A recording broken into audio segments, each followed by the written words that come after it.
नमस्कार दोस्तों, मैं हूं Jitendra Kumar. The unique classes के इस यूट्यूब चैनल पे आप लोग का स्वागत है। आज हम लोग झारखंड के परिवहन से संबंधित जानकारी प्राप्त करेंगे। जैसा कि विगत जेपीएससी, जेएसएससी जैसे एग्जाम में यहाँ से प्रश्न पूछे गए हैं, मुझे पूरी उम्मीद है कि आगामी जेपीएससी, जेएसएससी जैसे एग्जाम में यहाँ से प्रश्न अवश्य पूछे जाएंगे। ध्यान दीजिएगा, अगर आप कोई भी लेसन को वीडियो के माध्यम से कंप्लीट करते हैं तो कंप्लीट करने के पश्चात उससे रिलेटेड जितने भी ऑब्जेक्टिव प्रश्न निकल के आते हैं उन सारे ऑब्जेक्टिव प्रश्न को आप जरूर हल करें। आपसे सारे ऑब्जेक्टिव प्रश्न हल हो पाएंगे। झारखंड के परिवहन से संबंधित पूरी जानकारी प्राप्त करने से पहले आपके मन में ये प्रश्न आना चाहिए कि परिवहन किसे कहते हैं। इसका डिफिनेशन अगर आप एक लाइन में लिखना चाहें तो लिख सकते हैं, परिवहन एक सुविधा है जिसके जरिए सजीव वस्तु या निर्जीव वस्तु को एक जगह से दूसरे जगह तक पहुंचाया जाता है, उसी को हम लोग परिवहन कहते हैं। व्यवस्था के अनुसार परिवहन को 3 भागों में बांटा गया है, 3 भागों में वर्गीकृत किया गया है। स्थल परिवहन, जल परिवहन, वायु परिवहन। हम अभी आपको एग्जाम्पल के माध्यम से बताएंगे ताकि आपका कॉन्सेप्ट क्लियर हो पाए कि जल परिवहन किसे कहते हैं, स्थल परिवहन किसे कहते हैं और वायु परिवहन किसे कहते हैं। चलिए एक एक करके चीज़ों को देखते हैं। स्थल पे चलने वाली परिवहन को स्थल परिवहन कहते हैं। जैसे अगर आप बाइक चलाते हैं तो बाइक आप राष्ट्रीय राजमार्ग पे चलाते हो, राजकीय राजमार्ग पे चलाते हो, या आप जिला मार्ग पे चलाते हो, या आप ग्रामीण सड़क में चलाते हो, ये सारे जो मार्ग बने हुए हैं ये सारे मार्ग स्थल पे ही बने हुए हैं और वो आपकी बाइक जो चल रही है वो स्थल पे बनाई गई हुई मार्ग पे चल रही है। तो आपका जो बाइक हुआ वो स्थल परिवहन के अंतर्गत आता है। ठीक है, ठीक उसी तरह से रेल को देखिए, रेलगाड़ी भी स्थल परिवहन के अंतर्गत आता है। जैसे रेल की जो पटरी बिछाई गई है वो स्थल पे बिछाई गई है और वो रेलगाड़ी उस पटरी पे ही चलती है, तो वो भी स्थल परिवहन के अंतर्गत ही आती है। उम्मीद है स्थल परिवहन क्या होते हैं उसके बारे में आप समझ पाए होंगे। जल परिवहन, जल परिवहन का मतलब ही होता है किसी भी सजीव वस्तु या किसी भी निर्जीव वस्तु को एक जगह से दूसरे जगह पहुंचाना। ठीक है, अगर उस सजीव और निर्जीव वस्तु को हम लोग जल परिवहन के माध्यम से एक जगह से दूसरे जगह तक पहुंचाते हैं तो उस परिवहन को हम लोग जल परिवहन कहेंगे। जैसे अगर आप नाव पे बैठते होंगे, आपको एक ओर से दूसरी ओर पहुंचाया जाता है और वो जल परिवहन के माध्यम से पहुंचाया जाता है। जल परिवहन इसको हम लोग इसलिए कहते हैं क्योंकि ये जो है परिवहन वो एक जगह से दूसरे जगह पहुंचाने की काम कर रही है और ये परिवहन जल में चल रही है, इसलिए इसी को हम लोग कहते हैं जल परिवहन। ठीक है, और जल में चलने वाली परिवहन को हम लोग जल परिवहन कहते हैं। ठीक उसी तरह से वायु परिवहन, वायु में चलने वाले परिवहन को हम लोग वायु परिवहन कहेंगे। ठीक है, अब आपको यहाँ फिर यही बात बताना चाहेंगे कि परिवहन का मतलब होता है एक जगह से दूसरी जगह पहुँचाना, और ये परिवहन चल रही है वो वायु में चल रही है, इसलिए इसका जो नाम है वो पड़ा वायु परिवहन। जैसे आप हेलीकॉप्टर को ले सकते हैं, आप जहाज को ले सकते हैं। अगर आप कभी हेलीकॉप्टर पे बैठे होंगे तो आप सपोज आप जा रहे हो रांची से पटना, ठीक है, तो ये आप वायु परिवहन के माध्यम से जाते हैं, अर्थात जहाज के माध्यम से जाते हैं, हेलीकॉप्टर के माध्यम से जाते हैं, तो ये आपका जहाज और हेलीकॉप्टर वायु परिवहन के अंतर्गत आता है। अब स्थल परिवहन के अंतर्गत सड़क परिवहन आते हैं, रेल परिवहन आते हैं और पाइपलाइन परिवहन आते हैं। हम आपको सड़क परिवहन के बारे में बता दिए, जो कि आप बाइक चलाते हैं, ठीक है, वो आपका सड़क परिवहन के अंतर्गत आता है। रेलगाड़ी का एग्जाम्पल हम लिए, वो रेल परिवहन के अंतर्गत आता है। ये पाइपलाइन परिवहन स्थल परिवहन के अंतर्गत क्यों आता है? ठीक है, तो पाइपलाइन परिवहन, जैसा कि आप कभी पढ़े होंगे कि कोई ऐसा लिक्विड होता है या गैस जिसको हम लोग पाइपलाइन के थ्रू एक जगह से दूसरे जगह पहुंचाने की काम करते हैं, और वो जो पाइप बिछाया हुआ रहता है वो स्थल पे ही बिछाया हुआ रहता है, और वो स्थल पे बिछाया हुआ जो पाइप है उसी के माध्यम से हम गैस को या लिक्विड को एक जगह से दूसरे जगह पहुंचा रहे हैं, तो वो स्थल परिवहन के ही तो अंतर्गत आता है। तो उसी को हम लोग कहते हैं पाइपलाइन परिवहन। ठीक है, इस पाइपलाइन के माध्यम से हम लोग लिक्विड को या कोई भी गैस को एक जगह से दूसरे जगह पहुंचाने की काम करते हैं और परिवहन का काम ही वही होता है। तो उस पाइपलाइन के माध्यम से हम लोग उस लिक्विड और गैस को पहुंचाने की काम करते हैं, इसलिए उसका नाम पड़ता है पाइपलाइन परिवहन। और ये इसकी जो पाइप जो बिछाई हुई रहती है वो स्थल पे बिछाई हुई रहती है, इसलिए ये स्थल परिवहन के अंतर्गत आता है। आपको आज हम जानकारी के लिए बता दें कि जल परिवहन हमारे झारखंड में तो नहीं पाए जाते हैं, क्योंकि हमारे यहाँ जो सागर नहीं है, महासागर झारखंड में नहीं है। यहाँ की जो नदियाँ हैं वो बरसाती नदियाँ हैं, अर्थात वर्षा पे निर्भर करती है। कभी कभी पानी रहती है तो कभी कभी नहीं रहती है। तो आप यहाँ जल परिवहन के बारे में हम लोग नहीं पढ़ेंगे। आज जो पढ़ेंगे वो सड़क परिवहन के बारे में पढ़ेंगे, और अगले वीडियो में हम लोग रेल परिवहन और वायु परिवहन के बारे में पढ़ेंगे। ठीक है। सड़क परिवहन के अंतर्गत आप पहले देखें, स्थल परिवहन के अंतर्गत सड़क परिवहन, रेल परिवहन और पाइपलाइन परिवहन आते हैं। ठीक है। फिर आप लोग देखिए कि सड़क परिवहन के अंतर्गत राष्ट्रीय राजमार्ग, राजकीय राजमार्ग, जिला मार्ग और ग्रामीण मार्ग आते हैं।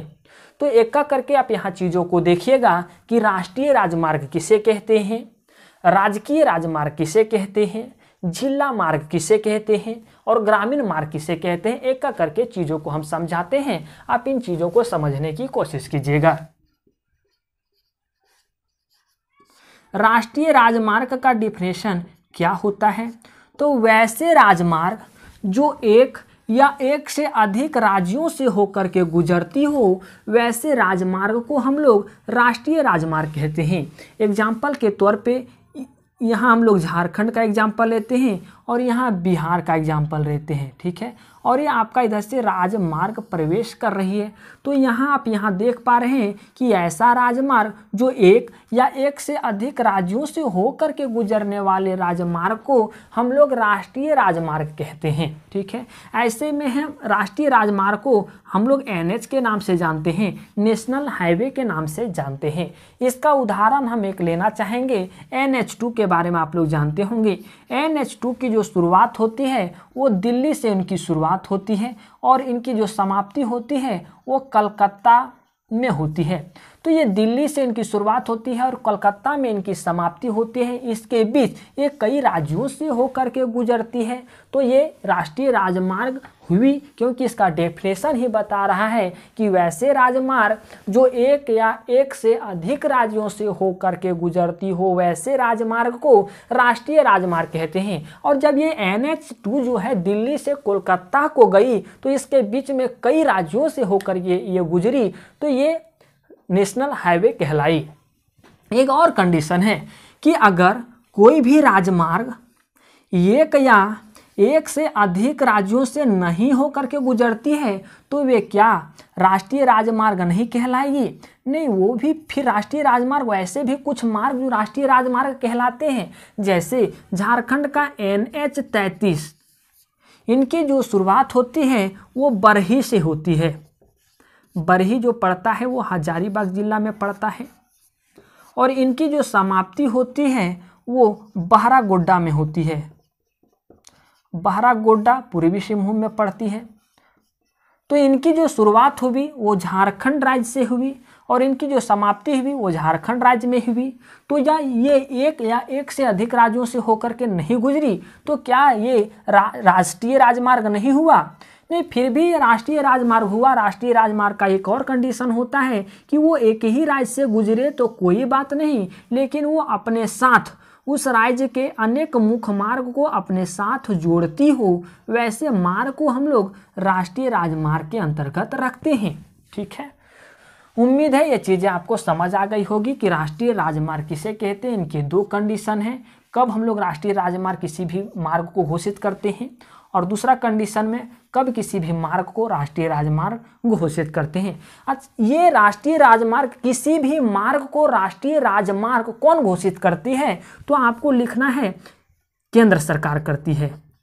केंद्र सरकार करती है। कोई भी मार्ग को राष्ट्रीय राजमार्ग घोषित करने की काम जो है वो केंद्र सरकार की है। राष्ट्रीय राजमार्ग की रख रखाव या तो मरम्मत कह सकते हैं, वो काम जो करवाती है वो केंद्र सरकार करवाती है। अर्थात सीधे सीधे आप कह सकते हैं कि राष्ट्रीय राजमार्ग की जो प्रबंधन करवाने की काम करती है वो केंद्र सरकार करती है। मरम्मत करवाने की काम, देखभाल करवाने की काम, रखरखाव करवाने की काम, राष्ट्रीय राजमार्ग के सारे जो काम करवाते हैं वो केंद्र सरकार करवाते हैं। ध्यान दीजिएगा, झारखंड में कुल 33 नेशनल हाईवे हैं। राष्ट्रीय राजमार्ग टोटल झारखंड में 33 है। अगर पूरा देश का पूछा जाए तो 250 से भी अधिक है, 250 से भी ये अधिक है। तो आप इन चीज़ों को आप लिख लीजिएगा। राष्ट्रीय राजमार्ग किसे कहते हैं, इनकी देखभाल कौन करती है, हम आपको एग्जाम्पल के माध्यम से भी बता दिए। झारखंड में नेशनल हाईवे की संख्या कितनी है। नेक्स्ट है राजकीय राजमार्ग।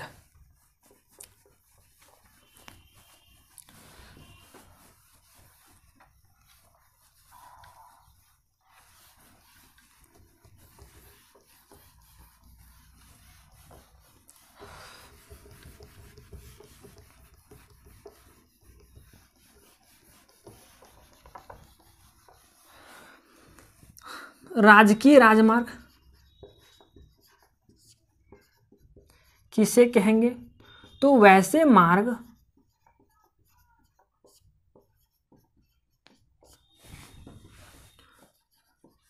जो राज्य की राजधानी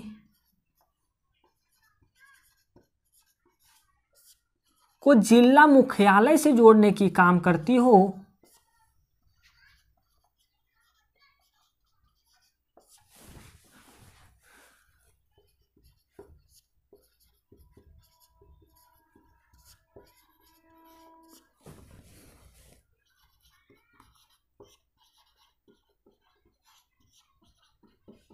उससे हम लोग राजकीय राजमार्ग कहते हैं। ठीक है, वैसे राजमार्ग जो राज्य की राजधानी को जिला मुख्यालय, देखिए झारखंड की राजधानी आपकी रांची है।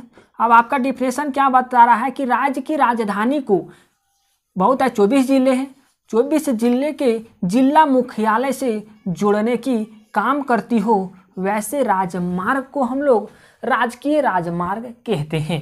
ठीक, अब ये राजकीय राजमार्ग का जो रख रखाव करते हैं वो कौन करते हैं, तो राजकीय राजमार्ग का जो रख रखाव करते हैं अर्थात तो वही मरम्मत करने की काम या कह सकते हैं प्रबंधन करने की काम, इनकी जो जिम्मेदारी होती है वो राज्य सरकार की जिम्मेदारी होती है।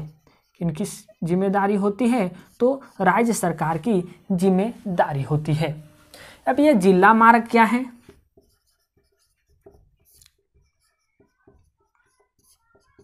आप इसका डिफिनेशन लिखिएगा कि वैसे मार्ग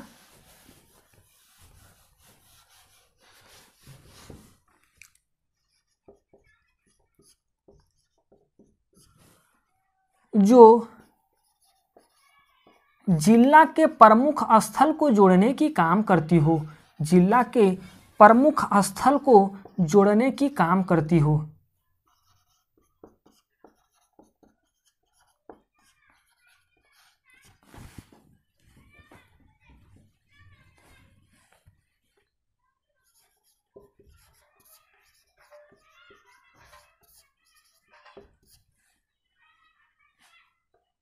जैसे आप जहाँ रह रहे होंगे वहाँ ब्लॉक होगा, इस ब्लॉक से कोई रास्ता जरूर गया होगा जो आपके जिला मुख्यालय तक पहुँचाता होगा, तो ये कहीं ना कहीं आप लोगों के लिए एक प्रमुख स्थल तो हुआ।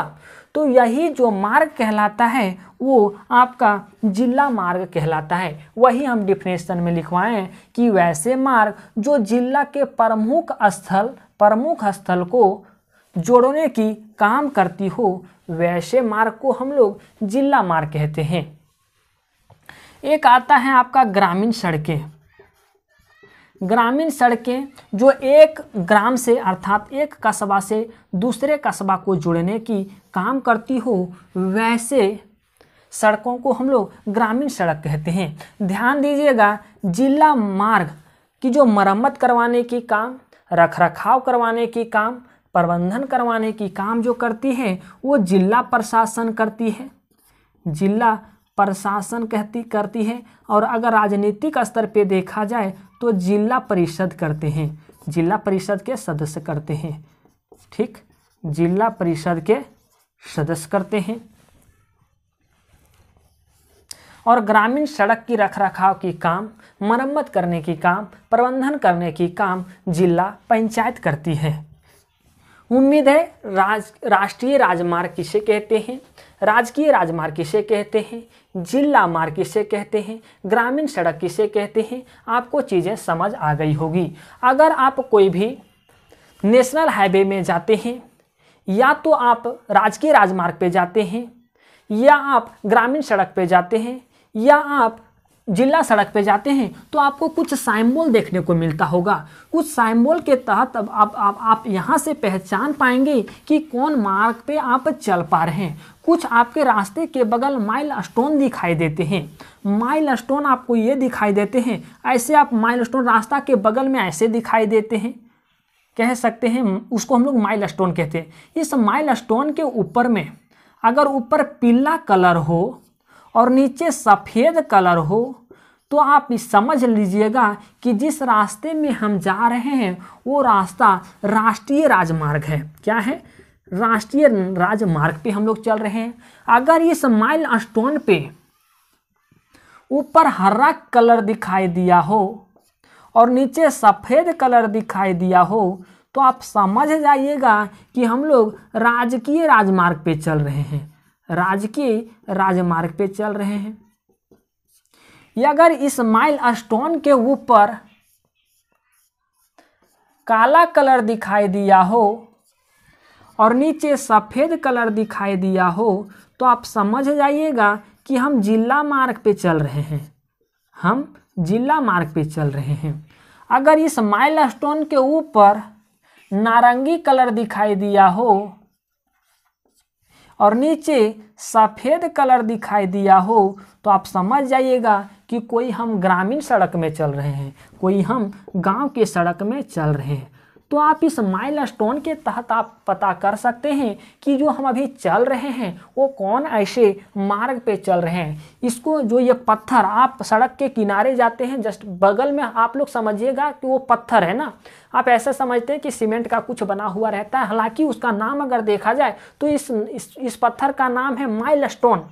आप कह सकते हैं माइल स्टोन के बारे में कि यह एक सूचक है जो प्रति किलोमीटर या प्रति मील पे हमें ये बतलाता है कि कौन ऐसे राजमार्ग पे हम चल रहे हैं। तो ये माइल स्टोन एक प्रकार का सूचक है जो हमें बताता है कि आप किस मार्ग पे चल रहे हैं।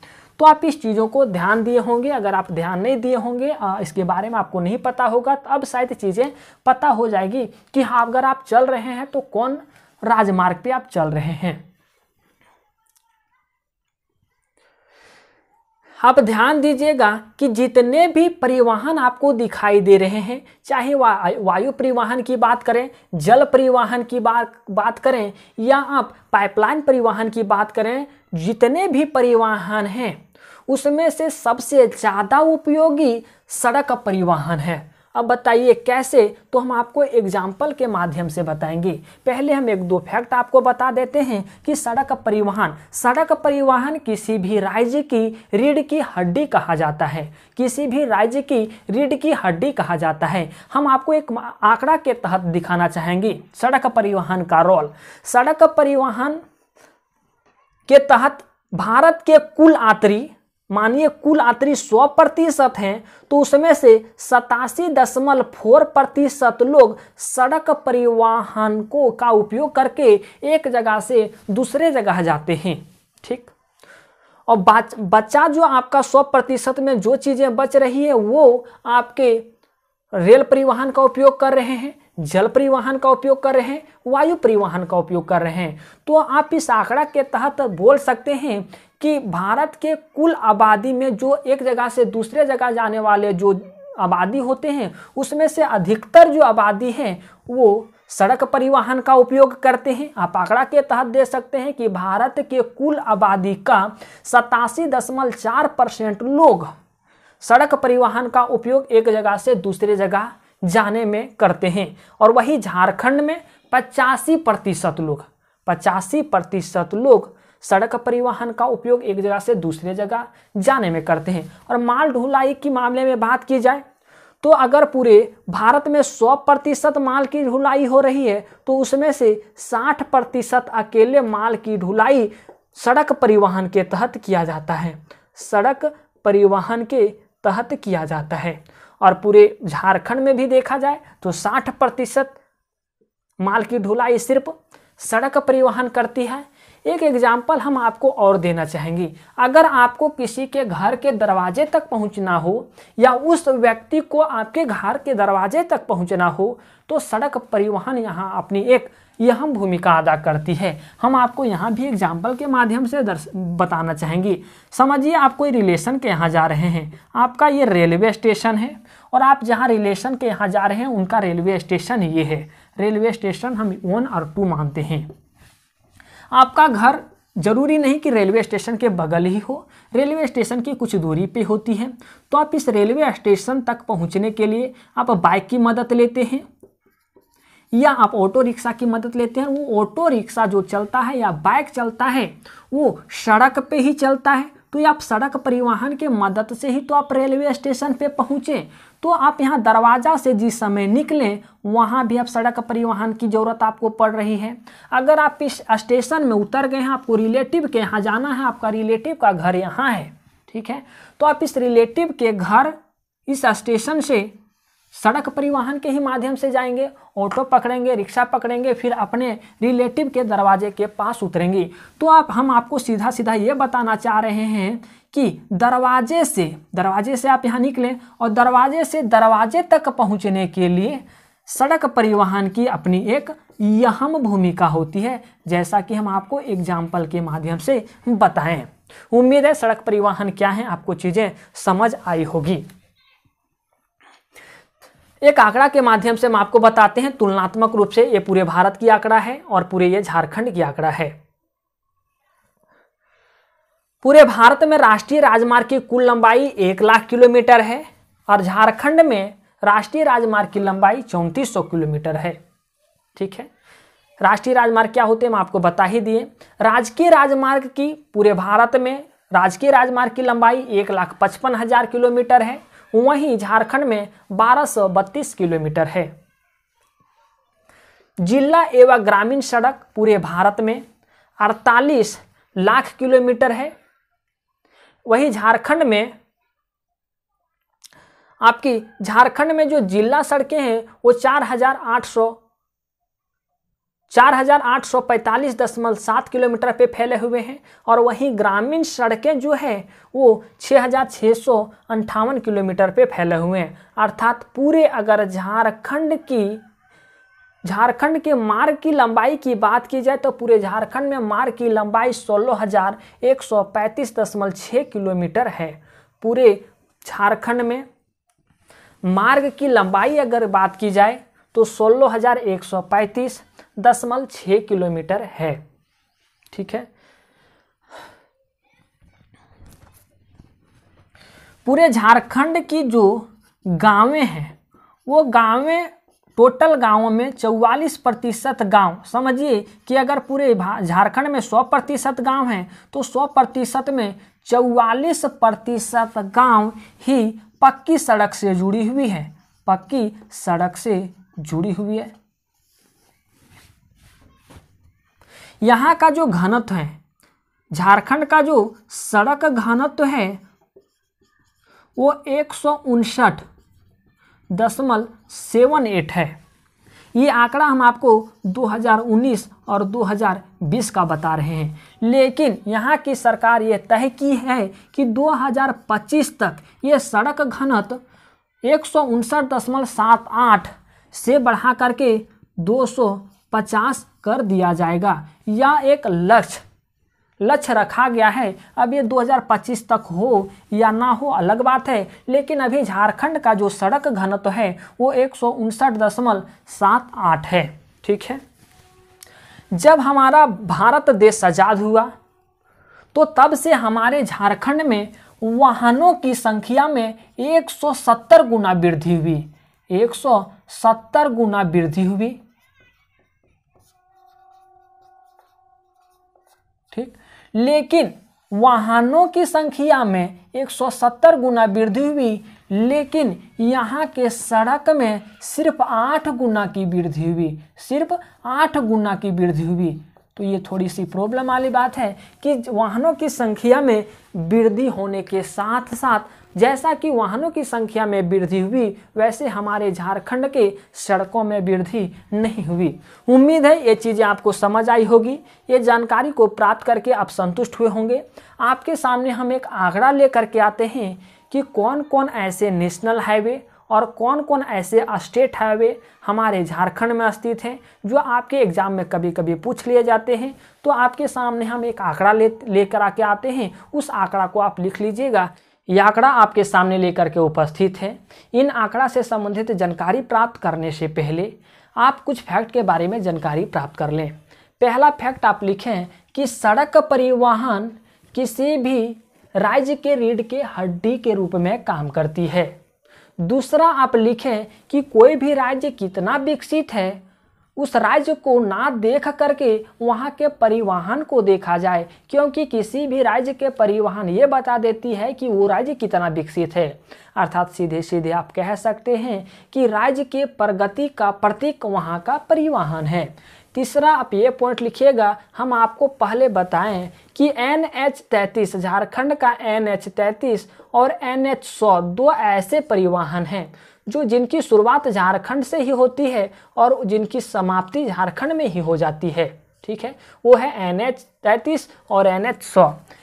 इसके पहले हम गलती से आपको NH-33 तो बोल रहे थे, लेकिन गलती से NH-333 हम आपको लिखने के क्रम में लिख रहे थे। ठीक है, तो जो बोल रहे थे NH-33 वो सही था, ना कि NH-333। बोलने के क्रम में हम ठीक बोल रहे थे NH-33 और लिखने के क्रम में NH-333 लिख रहे थे, तो आप NH-33 को ही लीजिएगा। हम आपको क्या बताएं, NH-33 और NH-100 दो ऐसे झारखंड के राष्ट्रीय राजमार्ग हैं जिनकी शुरुआत झारखंड से ही होती है और जिनकी समाप्ति झारखंड में ही होती है। एक है NH-32 और NH-33, दो ऐसे झारखंड के राष्ट्रीय राजमार्ग हैं जो झारखंड राज्य के सीमावर्ती राज्यों के औद्योगिकरण से जोड़ने की काम करती है। औद्योगिकरण से जोड़ने की काम करती है। सीमावर्ती राज्य कहने का मतलब ये है कि झारखंड के जो आस पड़ोस के जो आपके राज्य हैं, जैसे छत्तीसगढ़, यूपी, बिहार, उड़ीसा, पश्चिम बंगाल, इन सारे राज्य के औद्योगिकरण से जोड़ने की काम जो करती है वो झारखंड के NH-32 और NH-33 करती है। अब हम लोग आंकड़ा के माध्यम से चीज़ों को देखते हैं। NH जो 2 है, इनका विस्तार ये पूरे भारत में कहाँ से कहाँ तक विस्तार है ये बताया गया है। झारखंड में कहाँ से कहाँ तक विस्तार है ये बताया गया है। झारखंड में कौन कौन ऐसे जिले से होकर के गुजरती है ये बताया गया है। झारखंड में कोई भी NH की लंबाई कितनी है ये यहाँ बताया गया है। NH-2 दिल्ली से कलकत्ता जाती है और झारखंड में इनका विस्तार चौपारण हजारीबाग जिला में पड़ता है। चौपारण से धनबाद तक है, चिरकुंडा तक है, चिरकुंडा धनबाद में ही पड़ता है। और NH-2 ऐसा कहा जाता है कि NH-2 का निर्माण शेरशाह सूरी द्वारा कराया गया था। हालांकि ये बात ठीक है कि लेकिन अगर आप इतिहास पढ़ते हैं तो आप वहाँ ये पाएंगे कि NH-2 का विस्तार, NH-2 का निर्माण तो बहुत ऐसे शासकों ने करवाया था, लेकिन हाँ NH-2 की जो शुरुआत की थी वो शेरशाह सूरी द्वारा करवाया गया था। आपको याद होगा तो यही NH-2 के बगल में झारखंड का सबसे गर्म जल कुंड सूर्य कुंड स्थित है, जो कि पूरे झारखंड का गर्म जल कुंड है और पूरे भारत का सबसे गर्म जल कुंड के अंतर्गत सूरज कुंड आता है। ये हजारीबाग जिला, गिरिडीह जिला, धनबाद जिला और चतरा जिला से होकर के NH-2 गुजरती है। पूरे झारखंड में इसकी जो लंबाई की बात की जाए तो 192.6 किलोमीटर है। NH-6 NH6 की बात की जाए तो इसका विस्तार पूरे देश में कलकत्ता से हजीरा तक है, लेकिन झारखंड में इसका विस्तार देखा जाए तो बहरागोड़ा से बामदो तक है। बहरागोड़ा पूर्वी सिंहभूम में पड़ता है और बामदो भी पूर्वी सिंहभूम में पड़ता है। और इसका विस्तार झारखंड में अर्थात झारखंड के कौन ऐसे जिले से होकर के NH6 गुजरती है, तो पूर्वी सिंहभूम जिले से, और इसका विस्तार पूरे झारखंड में 22.4 किलोमीटर है। NH23 धनबाद से सिमडेगा तक इसका विस्तार है, धनबाद के चास से सिमडेगा के तलचर तक। लेकिन झारखंड में इसका विस्तार चास से तरगा तक है। ठीक है, चास ये धनबाद में पड़ता है और तरगा आपका सिमडेगा में पड़ता है। इसका जो विस्तार है झारखंड के कौन कौन ऐसे जिले से होकर के गुजरती है, तो ये धनबाद, बोकारो, रामगढ़ से होकर के ये गुजरती है। धनबाद, बोकारो, रामगढ़, रांची, गुमला, सिमडेगा से होकर के गुजरती है। और इसका झारखंड में NH23 की कुल लंबाई 293.96 किलोमीटर है। NH31 का विस्तार बरही से गुवाहाटी तक है, बरही से गुवाहाटी तक है। लेकिन झारखंड में इसका विस्तार बरही जो झारखंड के हजारीबाग जिले में पड़ती है, और ये कोडरमा तक इसका विस्तार है। ठीक है, अगर झारखंड के कौन कौन ऐसे जिले को स्पर्श करती है, तो हजारीबाग को और कोडरमा को 47.7 किलोमीटर ये झारखंड में गुजरती है। अर्थात NH31 का विस्तार झारखंड में 47.7 किलोमीटर है। NH32 का विस्तार गोविंदपुर से जमशेदपुर तक है, लेकिन यह झारखंड में गोविंदपुर से बहरागोड़ा तक फैला हुआ है। ये कौन कौन ऐसे जिले से होकर के गुजरती है, तो धनबाद और पूर्वी सिंहभूम 2 ऐसे जिले से होकर के गुजरती है। इसका विस्तार है 93.5 किलोमीटर। NH32 झारखंड में 93.5 किलोमीटर दूरी तय करती है। NH32E गोविंदपुर से जमशेदपुर तक, और इसका विस्तार झारखंड में बंगाल सीमा से जमशेदपुर तक है। ठीक है, बंगाल सीमा से जमशेदपुर तक है। और इसका विस्तार झारखंड में कौन कौन जिले में है, तो सरायकेला, खरसावां और पूर्वी सिंहभूम में है। यहाँ से कोई एक निश्चित आंकड़ा नहीं मिलता है कि NH32 झारखंड में कितनी दूरी तय करती है। ठीक है, ये आंकड़ा को आप ब्लैंक छोड़ दीजिएगा। NH33 बरही से बहरागोड़ा तक जाती है, जो कि इसका हम आपको बताएं कि NH33 और NH100 ऐसे 2 ऐसे राष्ट्रीय राजमार्ग हैं जिनका विस्तार सिर्फ झारखंड में ही, इनकी शुरुआत भी झारखंड में ही होती है और ये समाप्ति इनकी झारखंड में होती है।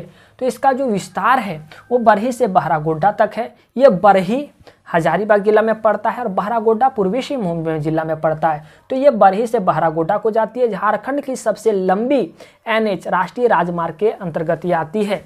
इसका विस्तार कौन कौन जिले से होकर के गुजरती है, तो हजारीबाग, रामगढ़, रांची, खूंटी, सरायकेला, खरसावां से होकर के ये गुजरती है।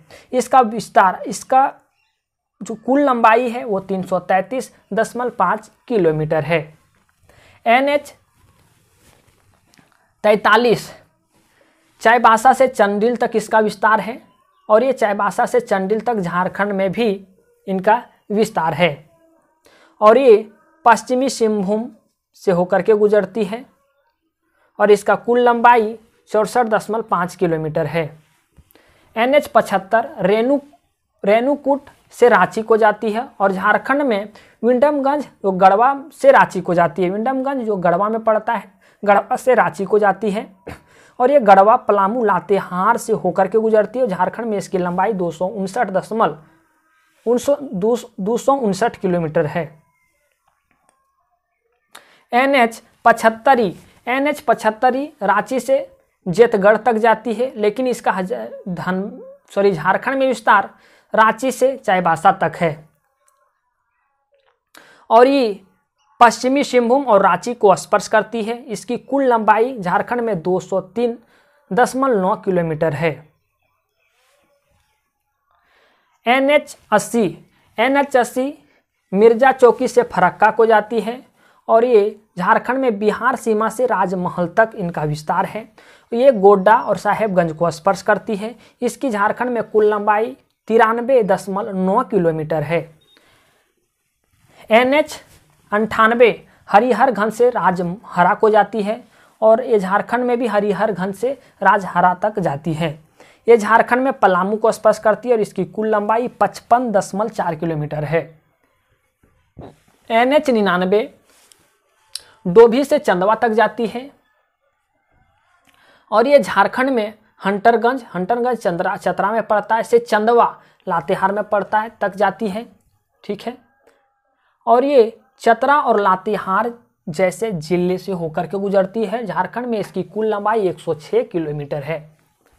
NH100 चतरा से बागोदर तक इसका विस्तार है। ठीक है, और ये चतरा से बागोदर जाती है। चतरा और हजारीबाग, ये आपका बागोदर हजारीबाग जिला में पड़ता है, तो चतरा और हजारीबाग जिले से होकर के गुजरती है और झारखंड में ये 120 किलोमीटर दूरी तय करती है। झारखंड में क्या बोला जाए, NH100 का कुल लंबाई ही 120 किलोमीटर है। क्योंकि आपको पता है कि NH100 का जो विस्तार है सिर्फ झारखंड में ही है। अगला है 114 ये नेशनल 114 ये सिकरीपाड़ा से डुमरी तक जाती है और इसका विस्तार पश्चिमी बंगाल से के सीमा से डुमरी सीमा तक है। झारखंड में इसका विस्तार पश्चिमी सीमा से डुमरी सीमा तक है और ये झारखंड में गिरिडीह जिला, देवघर जिला, दुमका जिला से होते हुए गुजरती है। झारखंड में NH114 ये की कुल लंबाई जो है वो 298 किलोमीटर है। नेक्स्ट है NH133, ये बिहार सीमा से चोपा मोड़ तक जाता है और इसका विस्तार झारखंड में भी बिहार सीमा से चोपा मोड़ तक है। झारखंड के ये गोड्डा जिला से होकर के गुजरती है और ये झारखंड में कुल 139 किलोमीटर दूरी तय करती है। नेक्स्ट है NH133 ये पाकुड़ से बहरा गोड्डा को जाती है। इसका विस्तार भी पाकुड़ से बहरा गोड्डा तक ही है। ये झारखंड में पाकुड़ जिला से होकर के गुजरती है और ये झारखंड में कुल 42 किलोमीटर दूरी तय करती है। नेक्स्ट है NH133B, ये साहेबगंज से बिहार तक जाती है। झारखंड में भी इसका विस्तार साहेबगंज से बिहार सीमा तक है। इसका विस्तार झारखंड में सिर्फ साहेबगंज जिला में है। झारखंड में कुल 11 किलोमीटर दूरी तय करती है। नेक्स्ट है NH143 ये कुक्कू से गुमला तक जाती है। झारखंड में इसका विस्तार कुक्कू से गुमला तक है और ये झारखंड के गुमला जिले से होकर के गुजरती है और इसकी झारखंड में कुल लंबाई 71 किलोमीटर है। नेक्स्ट है NH220, शायद आपको ना दिख रहा हो तो NH220 है। ये चाईबासा से जमशेदपुर तक इसका विस्तार है। झारखंड में भी इसका विस्तार वही है, चाईबासा से जमशेदपुर तक। ये झारखंड में पश्चिमी सिंहभूम और पूर्वी सिंहभूम जिला को से होकर के गुजरती है। झारखंड में इसकी जो कुल लंबाई है वो 54 किलोमीटर है। नेक्स्ट है NH333 बिहार सीमा से देवघर तक जाती है और इसका विस्तार भी झारखंड में बिहार सीमा से देवघर तक है। ये देवघर जिला को स्पर्श करती है और ये पूरे झारखंड में 20 किलोमीटर दूरी तय करती है। नेक्स्ट है NH333 ये गोड्डा से बिहार सीमा तक ये इसका फैलाव है या तो विस्तार है।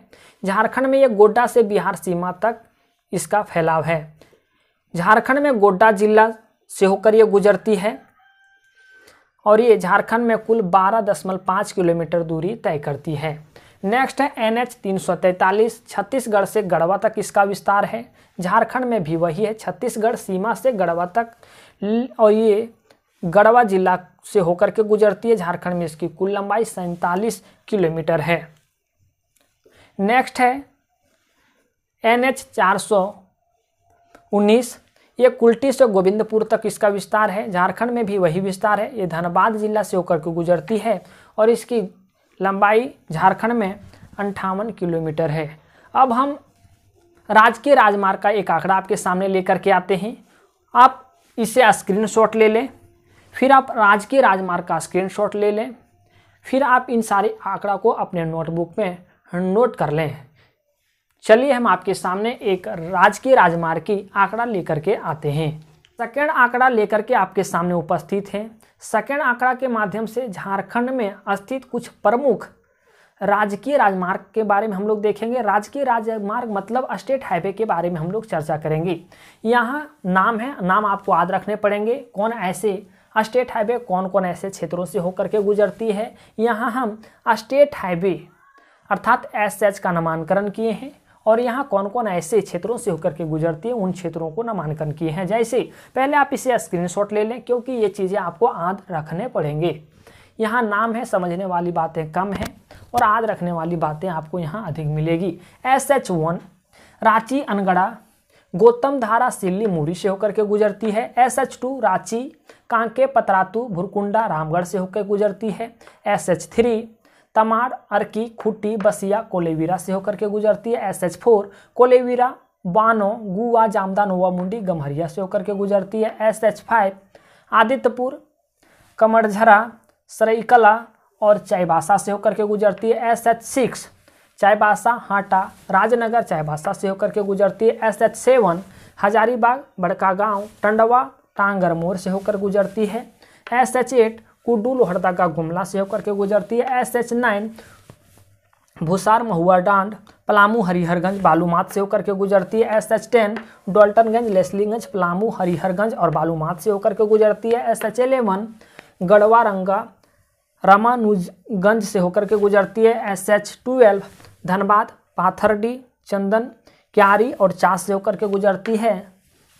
SH13 कोडरमा जमुआ टूंडी गोविंदपुर से होकर के गुजरती है। SH14 डुमरी गिरिडीह बंगाबाद मधुपुर से होकर के गुजरती है। SH15 देवघर जामताड़ा रूपन नारायणपुर से होकर के गुजरती है। SH16 देवघर सरियावट गोड्डा पथगांव महागामा पीरपेती से होकर के गुजरती है। SH17 हंसडीहा लाकड़ा पहाड़ी दुमका रोड रामपुरवट से होकर के गुजरती है। SH18 SH यहाँ आप लिख लीजिएगा। SH18 दुमका काठीकंड गोपीकांदर अमरपाड़ा और बरहेट साहेबगंज से होकर के गुजरती है। उम्मीद है इन आंकड़ों से आपको चीज़ें समझ आई होगी। समझने वाली बातें कुछ फैक्ट आपको पहले मिले होंगे। यहाँ ऐसे कुछ नाम हैं जो आपको याद रखने पड़ेंगे, चाहे वह नेशनल हाईवे की बात करते हों या आप स्टेट हाईवे की बात करते हों, आपको यहाँ से चीज़ें याद रखनी पड़ेंगी। यहाँ नाम है और कितना दूरी, कौन ऐसे नेशनल हाईवे कितने दूरी हमारे झारखंड में दूरी तय करती है, ये सारी चीज़ें आपको याद रखने पड़ेंगी क्योंकि यहाँ नाम है। अब अगले वीडियो में आप लोग रेल परिवहन के बारे में पढ़ेंगे और वायु परिवहन के बारे में पढ़ेंगे। चलिए दोस्तों, मिलते हैं एक नए वीडियो में एक नए टॉपिक के साथ। धन्यवाद।